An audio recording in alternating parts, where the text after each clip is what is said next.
Zapraszam na 3 minuty o tuszach i ich przydatności w naszym deku. Najpopularniejsze to tusze wodne bądź inaczej nazywane pigmentowe. Są bardzo popularne, występują we wszystkich kolorach tęczy, a co najważniejsze, są niedrogie. Przeciętny tusz pigmentowy kosztuje około 5 zł.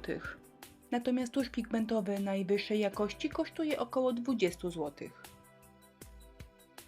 Drugą grupą tuszy są tusze wodoodporne, czyli permanentne. Zazwyczaj nie występują w tak szerokiej gamie kolorystycznej i ich cena jest dużo wyższa. Za tusz permanentny możemy zapłacić mniej więcej od 30 do 50 zł. Jeżeli na tuszu nie ma informacji, że jest on wodoodporny albo permanentny, to znaczy, że jest to zwykły tusz pigmentowy. Są jeszcze tusze alkoholowe, ale nimi się dzisiaj zajmować nie będziemy.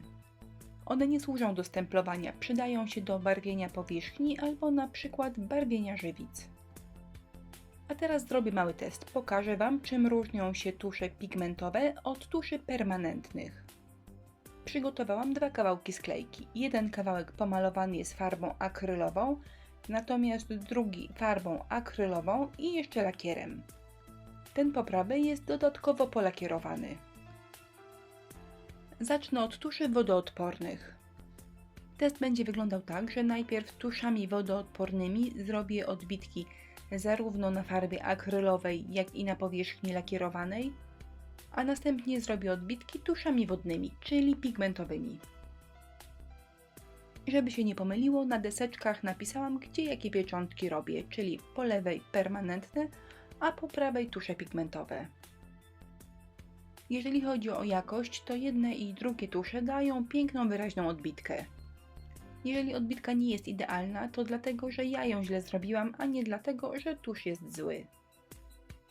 Na papierze tusze wysychają szybko, ponieważ wsiąkają w papier.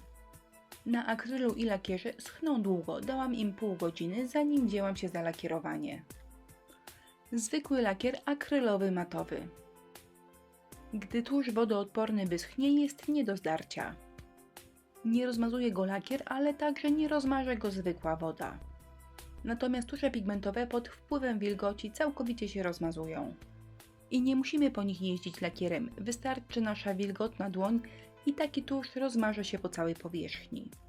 A jak szkoda nam pieniędzy na tusze permanentne, to zawsze możemy pieczątkę odbić farbą akrylową.